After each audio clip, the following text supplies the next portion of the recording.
You are listening to Radio Long Island City, recorded at our studios near Hell Gate, 9 kilometers north of the Harbor Hill Moraine. And now, the Observatory. The Observatory, Wednesday the 19th of November, 2025. It is 58 days after the fall equinox. It is 32 days before the winter solstice. By the French Republican calendar, it is the 29th day of Brumaire, the day of the coin, the quince.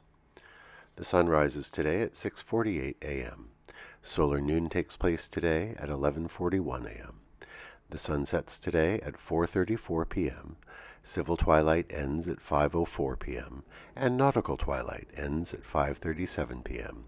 The length of daytime today is 1 minute 51 seconds, shorter than yesterday. The moon is in its waning crescent phase and is 1% full at midday. The moon reaches its monthly apogee at 9:48 p.m. The new moon will arrive tomorrow. These are the predicted tides today for Horns Hook. In the wee hours, low tide, 2:50 a.m., 21 centimeters. In the morning, high tide, 9:13 a.m., 1 meter 58. In the afternoon, low tide, 3:32 p.m., 9 centimeters. At night, high tide, 9:44 p.m., 1 meter 34. In our shared realm of plants and animals, in the autumn, deciduous trees get all the attention with their spectacular shifts in color and dramatic leaf falls, but our evergreen pines have their own ritual shedding this time of year. Pitch pines and eastern white pines suddenly purge needles, which turn yellow-brown and drop. Older needles are purged, leaving the current season's growth on the branches. The white pine loses their 2 or 3-year-old needles.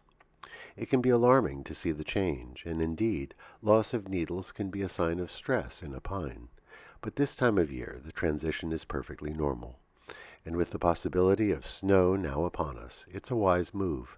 Lighter branches with fewer needles are less apt to break under heavy loads of snow. Plants have it all figured out. Commemorations. On this day in 1861, the abolitionist poet Julia Ward Howe composed the lyrics of the Battle Hymn of the Republic. She was staying at the Willard Hotel in Washington and woke in the small hours of the night, the new verses running through her head. She sprang from bed and wrote them down. The song is a reworking of an irreverent soldier's song, John Brown's Body Lies a-Mouldering in the Grave. In Howe's version, the Union cause in the Civil War is portrayed as a righteous crusade, a day of reckoning. The battle hymn would be published in the Atlantic Monthly in February 1862.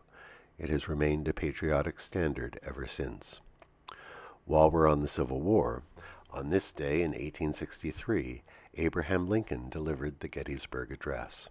The text is just 272 words long, but stands out as one of the greatest pieces of oratory from any American president. The copy that is kept in the Lincoln bedroom of the White House is by Lincoln's own hand, and that version of the text was carved in the walls of the Lincoln Memorial. It closes with a hope that this nation under God shall have a new birth of freedom, and that government of the people, by the people, for the people, shall not perish from the earth. Delightful inventions. On this day in 1895, the China marker was patented by the inventor Frederick E. Blaisdell of Philadelphia. In his patent, he describes it as a self-sharpening pencil. His innovation was to wind the central core of waxy crayon in a spiraling sheath of perforated paper. As the writing tip is worn down, the user can simply pull off another segment of the sheathing paper. Simple, brilliant, and in use to this day. Today we remember the artist Jane Freilicher, born on this day in 1924. Freilicher was a painter associated with the New York School. She studied under Hans Hofmann, and early in her career pursued abstraction. But she quickly made a turn toward representational painting, a daring move at a time when abstraction was in the ascendance. She was friends with Fairfield Porter, who likewise pursued representational painting against the trends and tastes of the period. Many of her paintings show still lifes of flowers arranged in a window, so the intimate domestic interior of the foreground is set against an atmospheric landscape in the background. Freilicher was also deeply involved with New York poets, and counted Frank O'Hara, John Ashbery, and Kenneth Koch among her friends and collaborators. Let us celebrate Jane Freilicher today, a key cultural figure in New York in the second half of the 20th century. And that is the Observatory, Wednesday the 19th of November, 2025.